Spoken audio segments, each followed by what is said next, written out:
I could make this. Okay. Well, look, there'll probably be more coming in as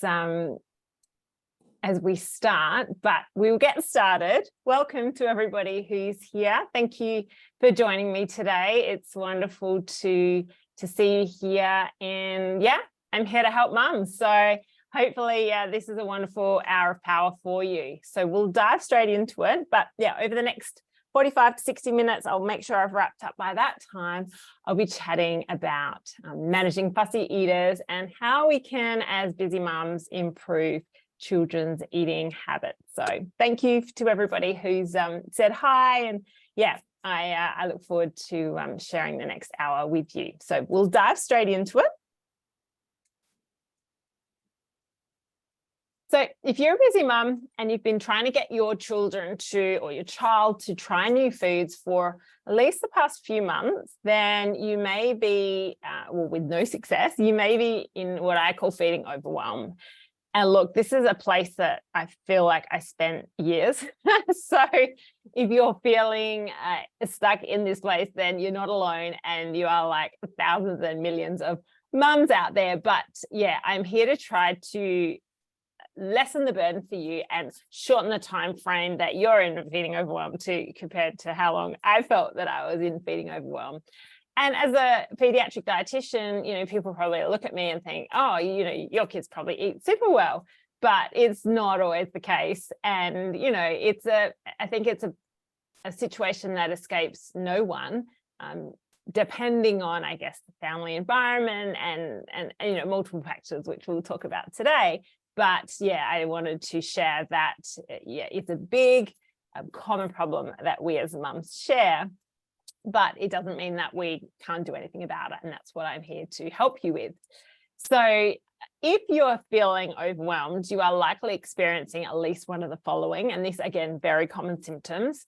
You argue with your child or your partner. I've had many mums and dads say that, you know, they argue about the best management for their child. At least 5 times a week, you know, there's arguments. You worry daily that your child's just not getting what they need to thrive. And for at least a few minutes every meal, you are in the sort of mode where you're kind of over encouraging, coercing, maybe even, you know, pressuring your child to eat, because you just desperately want them to try that healthy bit of carrot. And then sometimes you're bribing with dessert. And again, that's another common thing that, you know, I hear, and again, it's human nature you're pulling out all stops to try and get your child to try new foods. So very, very common symptoms of feeding overwhelm. And if you're feeling like that, I'm willing to bet that you're doing at least one of the following, only giving your child what they're going to eat, because you kind of get burnt out to a point where you're like, I'm done. I'm not even going to put the broccoli on his plate anymore because I know he's just not going to eat it. So that's very, very common. And that happens, you know, probably 90% of the time. You're just putting what you know that they're going to eat because you're sick of wasting food. Without realizing it, you're possibly pressuring your child, either consciously or subconsciously. It's amazing. Like, children are sponges, and it's amazing the subconscious cues that they pick up from us without even realizing that we're exuding these conscious and subconscious cues all the time. And so it's phenomenal. And the research has certainly studied all of this, and it's phenomenal how much they absorb subconsciously at mealtimes from us. So just something to be aware of. Oh, someone's not on mute. Sorry, I thought we would all be on mute coming into this, but if you, I tried to set up the Zoom settings so that everyone was on mute, but someone's off mute. So you could pop yourself on mute. That'd be great. Thank you. So again, comparison is human nature, but if you're comparing what your child eats to what other children eat, or you're comparing yourself as a mum, it's human nature, but it doesn't serve us. And even though we know it doesn't serve us, it doesn't mean we don't do it. But again, it's just a symptom of this feeling overwhelm. You're thinking about little, you go to, I don't know, whether it's a mum's group catch up or friends catch up, and you've got other kids eating there as well. And, you notice, you see what the other children are eating. And again, you tend to link your self-worth in a way to what your child's doing. And when you see other kids eating better, you then feel defeated and deflated. So some mums even tell me that they've failed their child, or they feel like they've failed their child because, I think you draw a direct line between your own ability and what they're eating. So that's really hard to break. So it's a big reason why I'm here. I want to share this with you so that we can hopefully move you from a place of feeling more overwhelmed. And I just want to say that all is not lost, whether your child is 1 or whether they're 9.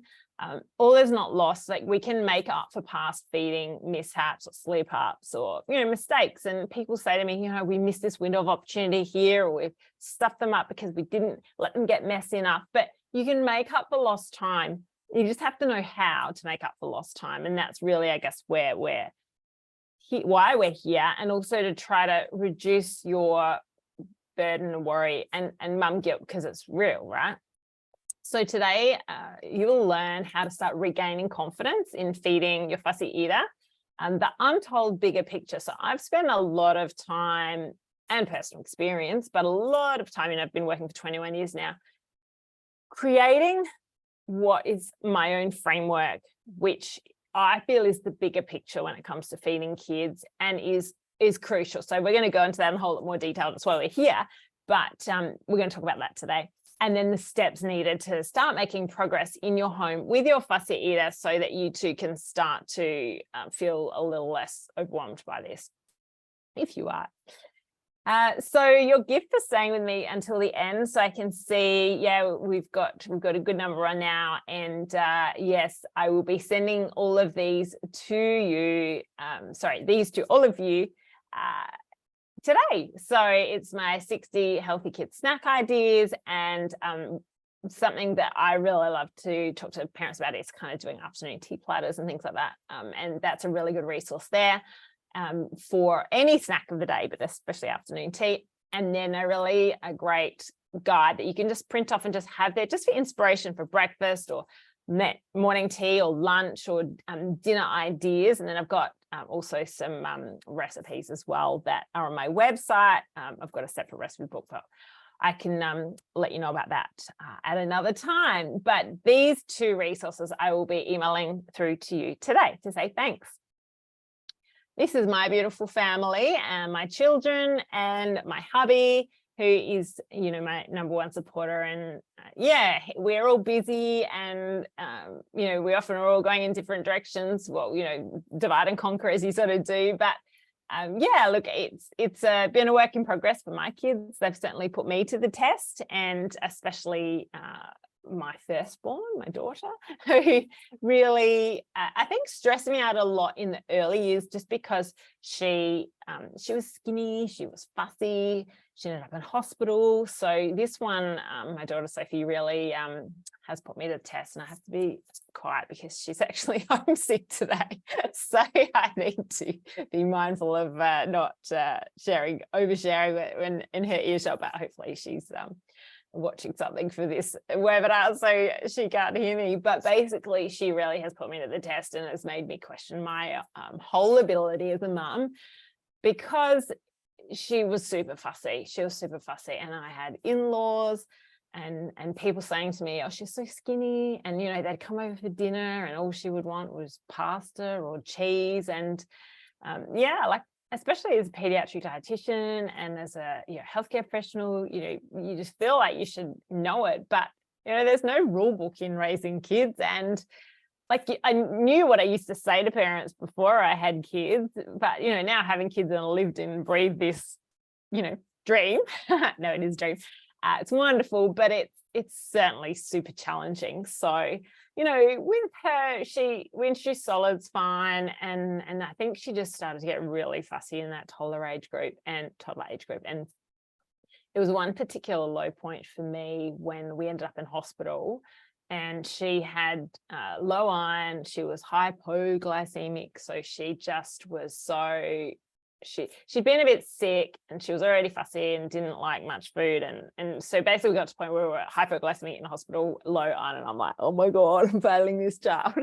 And really it was like rebuilding from there, and really taking the time to kind of look at feeding her and the bigger picture as a from a I guess a different perspective, and I'm a lot about perspectives and how we view feeding kids, because I've learned a lot over the last 10 years, and really I'm here to try and shorten that time for you, but it's about how we view feeding kids, how we set up the environment. There's lots of factors involved, but really I've changed a lot, and it's really made a difference. I love family meal times where we sit together and we have a great time. And yes, they still have their food preferences, but I know that they're getting what they need now. On the whole, I mean, I talk about a nutritionally balanced week then compared to a nutritionally balanced day, but definitely over the years, it's significantly improved. And now she eats veggies, and now she has a variety of foods, and it's great. So I'm really pleased with the journey, but it's been a long journey. And so I'm here to shorten that journey for you. And I just want your family meal times to be happy. And I want you to feel really good about what your child's eating, and just feel like you're doing well, like you're winning in terms of you getting good stuff into them. So yeah, I've come a long way, and that's why I want to share that with you. Things for me have changed for the better. I don't worry about whether they're eating everything on their plate anymore. We have happy meal times, and I'm a lot more in tune with the bigger picture, rather than just trying to shove carrots down their throat. I mean, I still catch myself sometimes and like, no, don't talk about it, but we've come a long way. So yeah, I'm here to try and shorten that journey for you and make that much easier. Quick recap.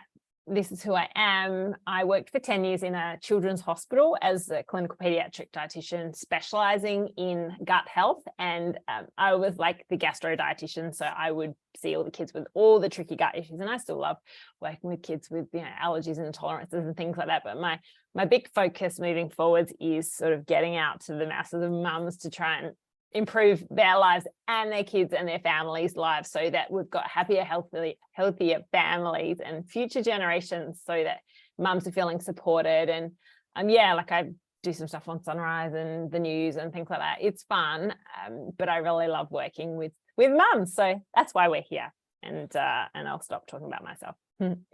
So I love doing, I do talks, and these are some of the lovely mums I've helped over the last 21 years. It's about trying to, I guess, not start from scratch, but really change the way we look at feeding kids, get mums to really take a step back and just look at the big picture of what's going on in their family. And then by making positive changes, then I think it's a ripple effect, and then the whole family benefits. So I feel like it takes a village to raise kids, and sometimes you need people in your corner, and I can be that food person in your corner, giving you a new perspective. So that saying that if you change the way you look at things, the things that you look at change.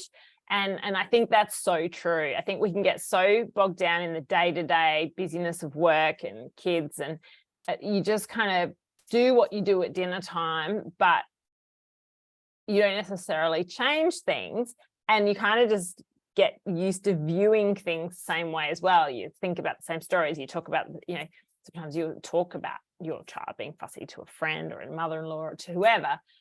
And those stories, it just reinforces the existing story, and it's just that same perspective, and it's the same thing day in, day out. So when you start to sort of try to change the story and change a perspective, it can really change things for the better. So a guru, Albert Einstein, once said that you can't solve a problem by using the same kind of thinking that was used when the problem was created. So again, you need to kind of take that step back, so someone else to sort of go, hey, have you looked at it this way? Have you thought about it this way? Have you done this? So that's what I'm here to do for you, sort of change your perspective.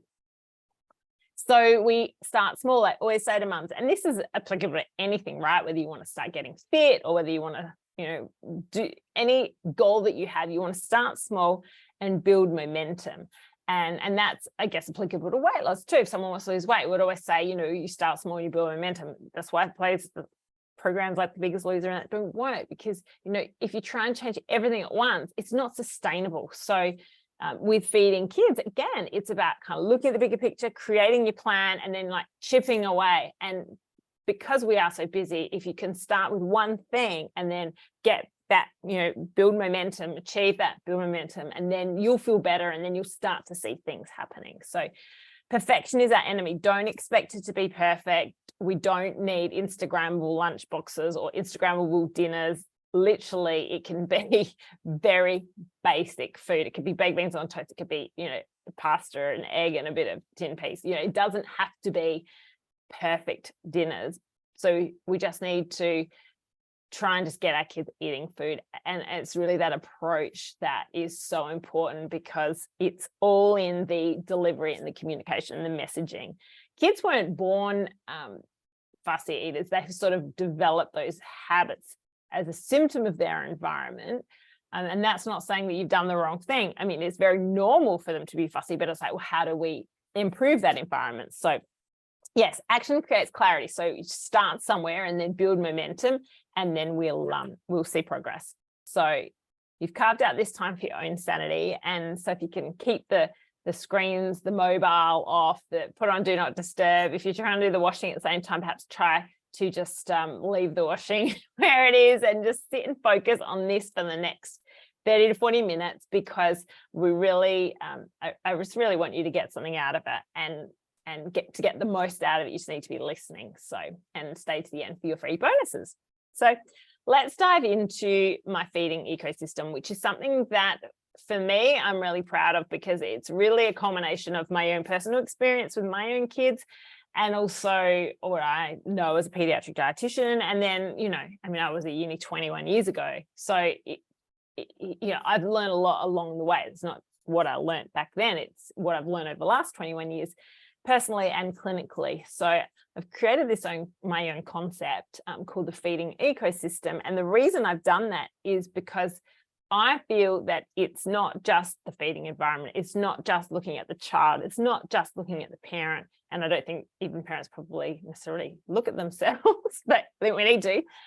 But it's this ecosystem. And if we look at the Oxford Dictionary, then there is a definition in the Oxford Dictionary of ecosystem being a complex network or interconnected system. And so it's very much interconnected. It certainly rings true with feeding, because we've got to have the understanding of the child, the parent, and the environment to best facilitate a child to start eating better. So the three key areas, we've got the parent, the parental approach. It needs to be in line with what we know is best practice. And that really is all about mindset, expectation, how we talk about food. It's very much the energy, the vibe that we bring to the table. And that is very unspoken, I think, in this field, but hugely important. So our own mindset, energy, confidence, how we are at the table, our being, is really, really powerful and plays a big role. Then we've got the child and understanding why the child's fussy. So many people that I work with, they know their child's fussy. They've got fussy eating behaviors and habits, and they like a white diet, and they don't like eating their veggies. But why? So if we start to dig into why, and there's many, many factors that play into why a child might be fussy. And so it's about trying to dig and understand why the child's fussy, because if you can understand why the child's fussy, then you can better help them. You can go, okay, well, it's because of this, so why don't we do this? Or it's not that, it's that, so let's fix that. And then everything else falls into place. So it's understanding why the child's fussy that's really important as well. And as I said, there's so many factors that play a role there. And then we've got the feeding environment at the bottom here. So we've got this feeding environment, which has got, I have like 12 components to the feeding environment. And when all of these components are working, and when the parent and the child and the environment, everything's sort of working well, it's like a well-oiled machine. It just runs and it works well. Whereas one of them, if one of them's not working well, like one of the components isn't up to scratch, then it's not going to, that machine's not going to be working as well, and you won't progress as quickly as you would like to. So for example, if you as a mom are operating as an effective, confident feeder, so for example, if you're a tick, so you're coming to the table, you've got the positive mindset, you're ticking all the boxes from a parent perspective, and you've actually set up the environment really well. So you've done maybe an online program about feeding fussy eaters, and you've got that sorted. but then you haven't taken the time to understand why the child's fussy and dig into that area, then you're not necessarily going to get where you want to, because even though the environment's set up for success, we still need to understand and be better in tune with why the child's fussy. And that's where you're truly going to see the magic happen. Same thing here. If you've got the parent, sort of your approach is in line with what we know is best practice, and the child, you actually understand, you've got a child that maybe doesn't like their food touching. You've got a child that, maybe they didn't have that ideal window of opportunity in their early years where they were able to get messy with food and explore food and do all the things that we know sets children up to be better eaters. So if you understand why your child's fussy and you have a really positive approach, but feeding environment is a schmozzle, then again, you're not going to get to where you want to, because everything's not set up for success. So we really need to understand why. The third one is if the parent is not approaching with the right mindset and is, I guess, expecting here that the child's here, and if the parent is, and I've worked with many mums that, they're just so tense and so anxious, and the child just absorbs that at mealtimes and takes on that anxiety, and then the child's kind of on edge. Again, that's not going to be serving anyone. And even though it's easy to say, it's hard to change sometimes. So it's about taking the time to kind of go, well, what's the issue here? Is it the parent? Is it the child? Or is it the environment? Or is it a combination of all three? So we need that multi sort of component assessment. And that's why I call it the feeding ecosystem, because we'll definitely get a lot more runs on the board and get to where you want to be if you've got all of these three things nailed. So I want to now talk about the feeding environment, because I think that's a biggie. And as I said, I want to give you as much information as I can in this time. So definitely the environment is something that we'll look at more closely now. And because understanding the feeding environment is really going to help you start to make some changes in your own home. And because mums who have a clear understanding are much closer to coming up with a solution. So if you understand what's going on, then you can kind of go, right, well, this is what we need to do to make change. And then when you've got that clear strategy and you start changing their environment, then you start to see children trying that bit of carrot, or putting that bit of frozen pea in their mouth, or, making change, or eating that bit of protein that they weren't having before. It's when you don't take that step back and dig deep into sort of what's going on in the environment that you do stay stuck and frustrated. And look, I'm guilty of this. I'm like, I know I need to change this, and I know I need to address this. It might be something else in my life, but you don't take the time to do it, and then the same thing happens, and then you still stay, probably like me trying to go to bed earlier. If I don't put an action plan in place to try to go to bed earlier, and I keep going to bed late, then I keep waking up tired, and then I keep getting frustrated that I should be going to bed earlier, and it's just the same old story that repeats days and weeks and months and years, one after the other. But if you actually kind of put a plan in place and are accountable to that plan and actually make changes, then change will happen for the better. But if you don't make changes, you just stay frustrated and stuck. So those who do take the time, and with my support, really happy to help you do that, take that 30,000 foot view, look at all aspects of your child's feeding environment, that's when you're going to start to see the most change, because you're going to start ticking all the boxes. So by ticking all the boxes, I mean all of these boxes. We're going to start looking at one of the biggies in the environment space, but definitely there's lots of boxes for parent, child, and environment to tick so that we get everyone on track for success. So if we look at a big one in the eating environment, so many families, I think, and it's a symptom of our busy lives, but we succumb to life's craziness in terms of often families don't eat together. So it is a tragedy. And, it's not like someone's died, but it's really sad, because I'll talk to you about the incredibly powerful research about the importance of children eating with their family. So symptoms these days, I see families eat separately and they eat at different times, they eat at different meals. One mum I was talking to only yesterday, there's 4 kids and 3 are teenagers and one's a younger 4-year-old, who's the fussy one. And the 4-year-old eats on his own and the 3 teenagers eat with the family. And it's the 4-year-old that's fussy, and it's like, oh, hang on a minute, like, I can see very clearly big red flags here already. So that's so common. So it's very symptomatic, I think, of our busy lives, but it's something that we really need to address because it is very key and influential in our in trying to create a child with healthy eating habits and healthy eating behaviors. So here are some common benefits of eating together as a family. And these things, and these things are definitely widely recognized in research. So it's definitely something that is well known and it's published. So it's factual. So the benefits of eating together, we have number 1, improved nutritional intake. So eating meals together as a family tends to result in healthier eating habits. So children who have regularly have family meals consume more fruits, more vegetables, more whole grains, and other nutritious foods, and are less likely to consume unhealthy snacks and sugary beverages.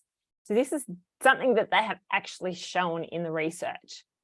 Number 2, we've got a healthier weight. So studies have shown that children who eat meals with their families tend to have a lower risk of obesity. They often have home-cooked, more balanced meals that help control portion sizes and provide better nutrition. Now, I know I'm not here to talk to you about obesity today, but again, that's going to set them up for better health.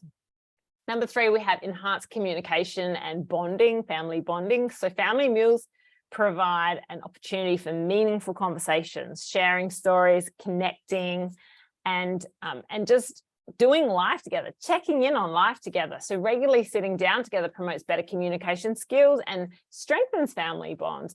Doing it day in, day out, week out, it makes a huge difference. Even if it's for 15 minutes, it still makes a difference.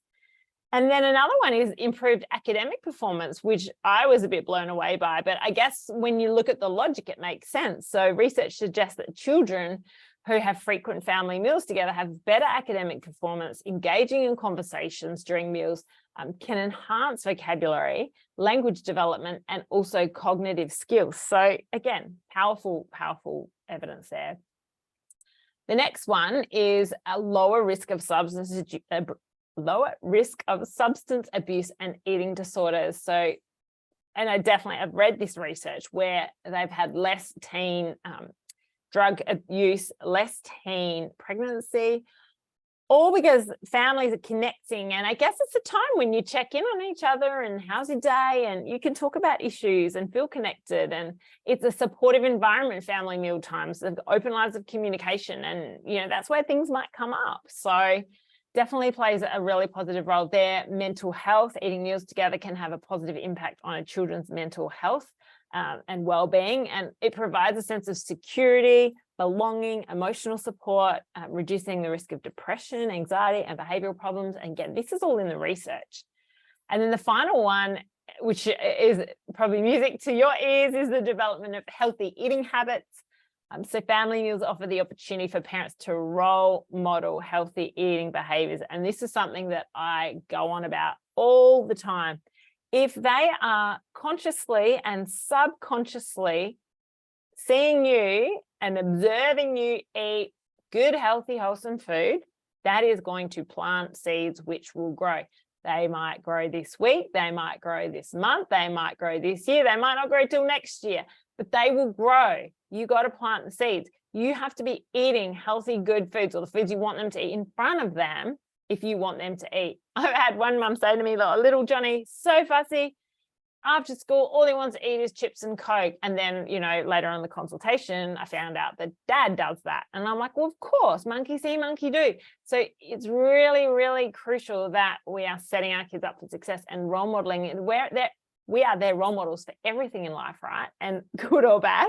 So we could try and role model healthy eating behaviors. It's really, really crucial from a setting up a positive feeding environment and actually getting our children to understand and observe, as I said, consciously and subconsciously, they're sponges, what healthy eating is. So after that spiel, I just want you to take a minute to pause, because again, we don't often have time to pause, and think about, from everything I've just told you so far, what is one thing that you could possibly improve on today? So, if you're not eating together, maybe you create a strategy where at least one parent eats with the child, rather than maybe the children eating early and the mum eating with the dad when he gets home from work later on. Or maybe you are eating together. And if you are eating together, then maybe you need to look at a strategy to create more powerful role modeling, or maybe a strategy to improve your current eating environment, because there's always room for improvement. Make sure you're sitting at the table, not in the lounge. There's no screens on. Talk about the day. So, what are you grateful for? Or do a pop quiz. And I'm building my repertoire of pop quizzes in my online program because I just think they're great to use for dinner times. So, I mean, you can, if you've got a 4-year-old or a 3-year-old, you can just do it off the top of your head, like what's, 2 animals starting with a letter B or something like that. But again, it just takes the stress and anxiety out of meal times, and you just start to enjoy things more. So life is about fun, food is about fun, kids are about fun. So we need to bring back the fun. So yeah, probably should have called this talk Bring Back the Fun. But anyway, responding positively to food refusal. So have a quick think now about what's one thing that you will change from today. I'm going to do a quick time check and check the chat box. Thank you. I see. I will, I'm not going to be responding to the chats now, but I can get your details and I will respond to you separately in an email. Yep. Okay. What I do want you to do though is, let me just see if I can. If you can, please pop it in the chat group, which you've just started to do. Awesome work, guys. And so thank you, Emily. I will respond to you directly. And the Shelley and Colleen, everybody who's just started putting in what your one thing is from today, keep going. So if everyone can please pop in their one thing from today that they're going to start working on, because as I said, one thing will build lead on to another thing, will lead on to another thing, build momentum, and then all of a sudden it's like, wow, this is so much better. So we've got eating together as a family. My husband will often eat after I put the kids to bed. Yeah, that's very common, Shelley. I need to work on responding positively to food refusal, no screens, talk about the day. Haley, Mary, try to create a healthy eating environment. Yeah, eating at the table, the family. Karina, yeah. Teresa, eating together. Yeah. Colleen, it stresses me and my family out. I get it. I get that. Yeah. Saji, family meal times, making it fun. Anna, understanding why he's fussy. Totally. Belinda, we all need to sit at the table together and make sure my daughter actually stays at the table. Yes, that's definitely something that is a common issue. Again, and I've got answers for that as well. Eat together. What happens if you are doing all the things on the list improve today and still not eating as a wider variety? Jessica, I would say there's plenty more to talk about there. Yeah. For the purpose of today, I've given you one piece of the pie, but there is a lot more to talk about there to try to get things moving. Not focusing on food refusals. Thank you. I've got lots coming in. I'll just eating at the table, responding in a positive way, eat my dinner when my son eats. I'm a single parent, so I've been eating after my 1.5-year-old goes to bed, so that I actually enjoy my dinner. Laugh out loud. Yeah, Erin, I get that. I do get that. But if your son can see you eating, he's 1.5. Yeah. But even if you can eat something little with him and then you can enjoy some me time later on as well, just so that he sees you eating some healthy food. respond positive food refusal, eating together at the same time, sitting at the table rather than around, eating together. Pop quiz, yeah, pop quiz is great.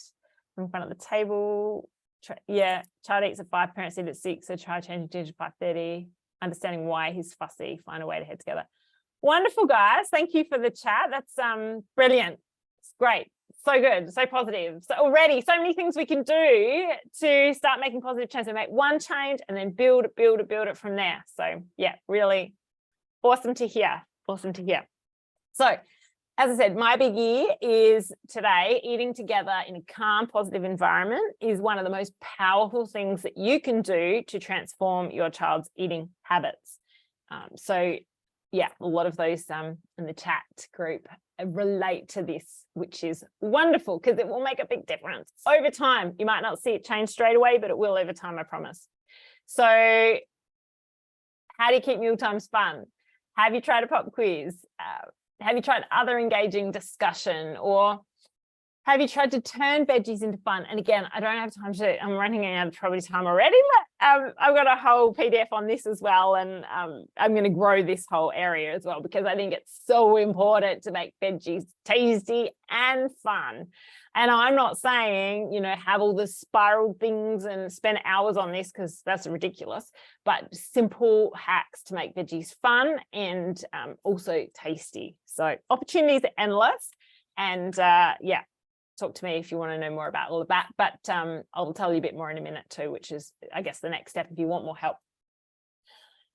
And just a little reminder that if you don't do this, if you don't change, if you don't start putting a little bit of energy, but I'm kind of speaking to the converted already, because you're here, you are putting some time in already. So it's wonderful. So if you don't do anything from here, if you don't change dinner, then things will just go back to being the way they were. And you, in another year time or 3 years time, you know, you still be frustrated. So I don't want that for you. I guess it's just like trying to get fit and wanting to get fit, but then not really factoring in any runs or any gym sessions. So you've just got to start the wheels going and start taking some action. So what I talked about today is a biggie, but it is the tip of the iceberg, right? So there's so many wonderful things that you can do to set up a better feeding, what I call ecosystem, that will turn your children into much better eaters. And then you're not going to stress and worry about what they eat anymore. And you're hopefully going to stop questioning whether they're getting enough, you know, iron, or comparing to what the other children eat. I'm not saying you are, but they're all very normal things if you are. So as I said, we've got the parent, we've got the child, and we've got the environment, and eating together is a biggie. It's one of the biggies. I think I've actually got 12 here. I think I've put 9 today, but maybe it fell off the bottom. One of the big ones in the environment we've talked about, but you can see we've got to try and get this whole feeding ecosystem as good as it can be, and then your child will thrive, and you're going to feel a whole lot better, and your whole family will probably be a lot happier as well. So want to know a fact? A fact is that a mother's desire for her child to thrive is innate. It's innate. Whether you're looking at the animal world, whatever world you're looking at, it's a mother's desire for her child to thrive is innate. So if you're thinking, why am I so worried? Or it's completely normal. But it's so stressful when you're busy, and you've probably, especially now that you've clicked for this webinar, you're probably now getting other stuff to do with kids eating and fussy eating and health and this and that. And we are so information overloaded these days. I guess it's probably one of the reasons why we feel so kind of on edge and stressed sometimes, because there's just so much information coming at us. Like, I think it's is it 30,000 decisions we have to make a day without even realizing it? I think someone said to me recently, there's so much information coming at us. So I am sort of just here to try to cut through the clutter and make it a little simpler for you. We just need to get that feeding ecosystem right. Most mums want their kids to eat well. We kind of go back to default in terms of we do what we know. Well, it doesn't necessarily work, but we do what we know in terms of trying to get our kids, we coerce them to eat, or, you know, we kind of show up perhaps I know I did it so much. I would show up to the meal going, she's not going to eat that. And I probably didn't stop putting it on my plate. I think I probably gave her, I don't know, zucchini twice and then didn't give it to her for a year or two because she refused it. And I'm like, well, that was not the right thing to do. But so we kind of almost ruin the meal before we get there, because we've sort of bring all these stories and preconceived ideas about what they're going to do or what they're going to refuse. So we kind of just need to like take that big step back and look at the bigger picture and come at it from a different approach. I know I needed a different mindset and approach for many years, and that would have helped me a lot earlier if I did. So where to from here? You could take another online course, self-help course, but I guess, are you going to feel supported by simply watching another video? You could speak to a friend and hope they know what they're talking about. You can speak to a doctor, but are they truly an expert in the fussy eating space? And you could possibly Google it, and you probably have, because you're a good mum who wants her child to, eat well and thrive. But yeah, it's not necessarily going to get you where you need to be. So that's why I just wanted to take a minute to talk to you about my flagship program, where I've got all the tools and the information so that you can gain the confidence and the ability that you need to get your child eating everything so that they thrive. And it involves a 3-week feeding reset with me, where I keep you accountable. We catch up every week for 3 weeks. We go through the feeding ecosystem. You get emails through that time. It's a real action time to make change. Okay, so we go through all the factors. You work out whether you need to work more on the environment or the child or the parent. We create a strategy, we put it in place, and we start to see results. You've got my wonderful online support library, got recipes, menu plans, and then actually what's not here is my Facebook group as well. So we share wins in our Facebook group and support each other, which is a wonderful group of mums. So you'll get the exact tools that you need, have a clear action plan, and hopefully you see this ripple effect. So you have less arguments, you have happier meal times, you're doing pop quizzes, you're worrying less, comparing less. So really positive things. So you're going to, basically do all of those things that I just said. Then can skip that slide. But yeah, a lot of the online support resources, as I said, I've just added on a few more, like making veggies fun.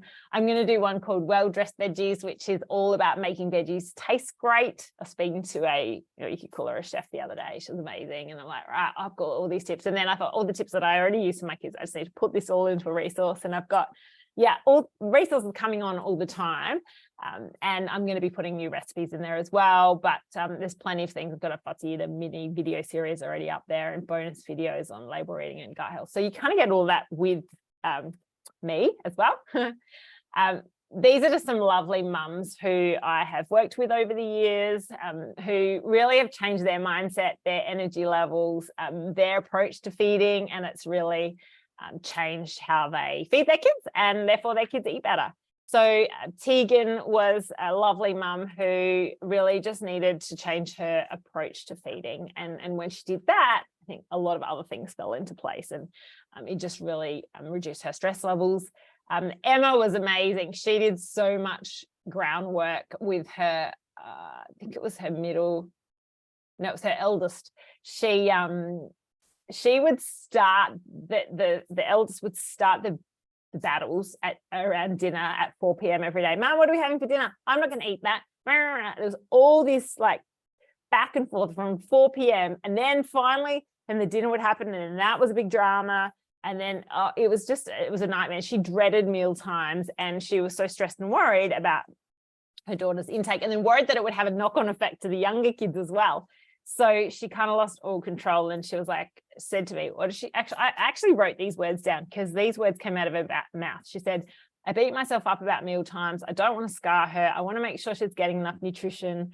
I don't know what to do. Will this ever change? And I can expect that some of you may be resonating with Emma and what she said.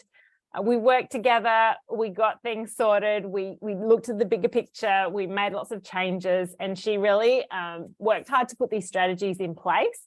And within a week, she started to see amazing results. She actually emailed me and she said, thank you so much, Karina. I feel as a huge stressful weight's been lifted off my shoulders. And she said, only yesterday, I think we'd actually had a big conversation on one day, and then next day she actually sent me this email. She said, I ignored her railroading when preparing dinner last night, and she happily ate her veggies with a spoonful of cheesy rice and chicken on her plate. She complained when I put it in front of her, but I quickly said she didn't have to eat it. It was there just in case she wanted it. She mentioned she didn't want to try it a couple of times during dinner, but we just ignored it and kept talking and had a nice, pleasant dinner. It was such a nice and welcome change. Thanks heaps. So yeah, I mean, that was just a day, but it's so many things that can happen, like so many beautiful things that can happen when you just sort of make some changes. And oh my God, the suffering that goes on for so long, when it could just be changed. Yeah, anyway, that's Emma. And then Nikki, again, she was feeling very stressed. She was actually really worried about her son's iron intake. But yeah, we've come a long way. And she said now she knows she's doing everything she can for him, and she's feeling much more confident and happy around mealtimes. So what I wanted to do now is say keep going, because once you start putting things in place from what we've talked about today, you can keep going and just don't stop. Just keep one foot in front of the other. Small changes, you can get there. And I'm certainly happy to support you more as well. Questions that mums often have for me: how much protein do they need? Is my child getting enough iron? What are some healthy lunch ideas that aren't sandwiches? How long do I sit at the dinner table with my fussy eater? How do I get them to eat veggies? How do I get them to sit at the table? Can they have dessert if they don't eat dinner? Does my child need a multivitamin? What about probiotics? And also, how do I talk to them? Like, what do I say if they refuse dinner? Like, what do we do? Like, what do we do there? What's the game plan? So these are all things that are covered. And sorry, I probably should have not had the animated version here, but all covered when you work with me. So definitely a game changer when you start to see your child eating better. So I actually took this photo. It's not me doing the meditation, but it was a sunrise. I went out to our local beach, and yeah, I just thought, wow, imagine feeling that zen around feeding kids, right? That would be amazing. So shortly after today, this afternoon, you will get an email just with a little bit more information about how I can help you more. Basically, I just want to keep going with the momentum. You've planted you planted the seed for your success. Like, you've carved out this time. All of you that are on here today are now hopefully feeling a lot more motivated to start changing things up in your home. And you can join me on this journey that starts Monday week at the beginning of July for the 3-week reset, and have access to everything that I talked about before. So you're going to get that information this afternoon. So I will tell you a little bit more about that in a sec, but you will have direct access to me during that time. You'll grow your confidence, and you'll set your child eating up for success for the long run. So you stop worrying and feeling a lot more empowered. So this is inclusive of everything. It's a one-off payment here of $4.97 or $49 a month, which is like 2 takeaway coffees a week. And that involves everything: that 3-week feeding reset, the whole access to all the online stuff, the Facebook group, everything. So you feel really supported moving forwards. And the access to the online portal and Facebook group is for the 3 months after we finish the feeding reset. So you've got that time to feel really supported. So thank you for being here. These are going to be coming over to you shortly. And when I do send that email with these bonuses, what I would really love you to do, to keep you accountable, and you have mentioned it in the chat group, but I would love you to reply to the email with these bonuses with specifically what you're going to do after today. And also, yeah, any feedback to me from today's session, because I volunteer to do this and give as much information as I can in this time. And I just love some feedback, good or bad, about the session, and with one of your key takeaways from today. because yeah, I'm here to help and I guess create that momentum for you. So if you want to know more straight away about my Transforming Fussy Eaters program, it's there. But as I said, it will start Monday week. The doors close, so I'm opening doors this afternoon, and doors close on Friday. So that will close that group off, and then we'll start the 3-week reset Monday week. And I will take this opportunity to say thank you again for listening to me and being here. I hope that it's been helpful for you. And please email me all your feedback and comments. And then I did notice another query there as well. So I will get that direct response back to you. And that's to you as well, Bianca. My little boy's 2.5. He used to eat steamed veggies and most foods, and now he's only eating white foods like chicken and pasta. I've read this as a phase. Do we persist with the same meal, or do I keep... Okay, I wasn't going to answer questions today, Bianca, but given that that's probably a very common question, and it's a very common question that I see a lot, the white diet. 2.5-year-old is peak fuzzy eating age, and it's very, very normal for them to go, oh, I don't have to eat that, flick that off, I'm not doing that, I'm not doing that, I'm not doing it. And they go white, and they start to narrow, and that's when they really start to risk iron deficiency and other things, because they start to get rid of a lot of those healthy foods, and veggies is often one that gets flicked to by the wayside as well. And that is very much, yes, it is a developmental phase.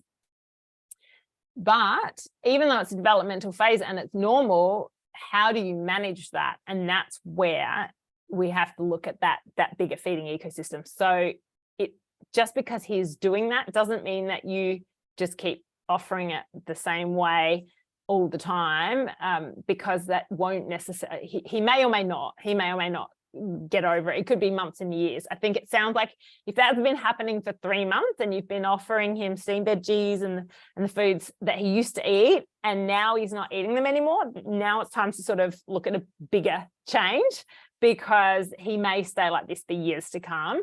And so that's where you need to look at, well, why is he doing that? Is the feeding environment as good as it could be? Is my approach as a parent as good as it could be? And I think tweaking all of that will then mean that you maybe approach mealtime slightly differently. Maybe, yes, the chicken and pasta can stay, but how we go about bringing in test foods and things like that may be different. And then that might get runs on the board. Or maybe you need to change perhaps how you talk about food at meal times, or maybe you need to change other things. And again, I've got all those PDFs for you, and obviously I can talk to you more about this, when we can talk back and forth. But Anthea, thank you so much for your kind words. And if we don't join this 3-week course, when does the next one start?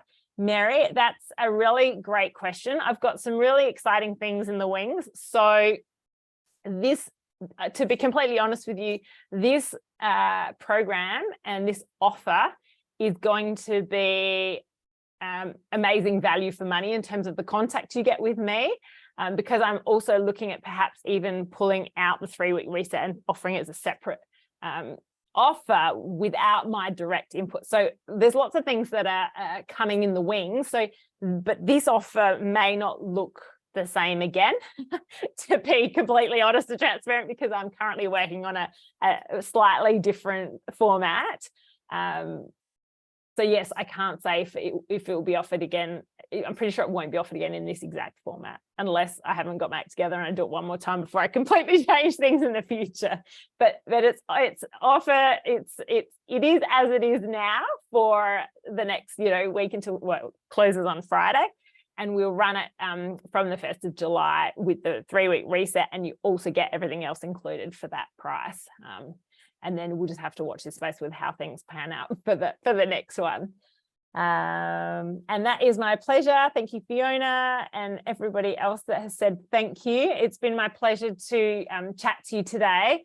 I will grab this live recording once I get it back from Zoom. And yes, I am a registered dietitian, and you can claim, no, I don't think, unfortunately, they they allow, and this is ridiculous, but again, it's Medicare. I don't think there's a claim number, and I guess it's probably the same for doctors for group work, unless it's like a diabetes session or something like that. Then unfortunately, you can't claim back for group group programs or anything with dietitians, even though I've got to provide a number. Can you purchase the PDF info? Can we purchase the PDF info? Oh, okay. I understand what you're saying. Well, that's a great question, Rebecca. And again, looking at this whole restructure of what I do moving forward, I can look at that being possibly something that I offer where you don't do the reset, but you get access to all the other information. That's really great that there might be a demand for that as well. So yeah, that's really good to know. Thank you. My pleasure, Anna. Thank you very much for your comments. Excellent, Rebecca. Excellent. I'd be interested. So Rebecca, you would be interested in all the PDF info instead of doing the reset. Is that what you're talking about? Yes, beautiful. Okay, wonderful. Great. Well, actually, maybe in my email, I might actually, get your feedback actually as to what you might be interested, because that will help me moving forwards in terms of how I create offers for people actually, because what I'm also wondering is if, and again, I think I would have really benefited from this as a pediatric dietitian, as a mum of a fuzzy eater, is having a bit of a meal plan step by step. This is what you do. This is how you boost iron. This is how you boost zinc. You know, those types of things. I feel like that could also be beneficial. So if that's something that you feel you would like from me moving forwards as well, like a bit of maybe a 3-week meal plan with how to boost iron and zinc in your breakfast and lunch and dinner, and maybe even some recipes at dinner time and things like that. Sometimes it's tricky with fussy eaters because their safe foods are like pasta and chicken, so you can't sort of throw a whole new pad thai recipe at them. But again, in the program, I talk about how we go about that when you're eating with them, when you're eating your food in front of them. But definitely healthy kids dinner ideas and things like that. If you're wanting more of those types of things, that's great to know, because then I can get to work and help serve you guys better and help make your lives easier as well. That would be awesome. Beautiful. Okay. I think, Karen, that was for the food, the menu plans and the recipes, but maybe if I can get your direct email responses with what you want, and then I can serve you guys better. But it's been wonderful to chat to you. Yes, it is baby steps, Bianca, so keep persevering, and I'm here in your corner when you need. So thank you very much for joining me today. We've got 2 minutes to spare, so I will I'll wrap it up. I hope you guys have a wonderful, what day are we today? Tuesday. I wish you a beautiful week with your beautiful families, and stay in touch. It's been wonderful to chat to you today. So thank you, and see ya.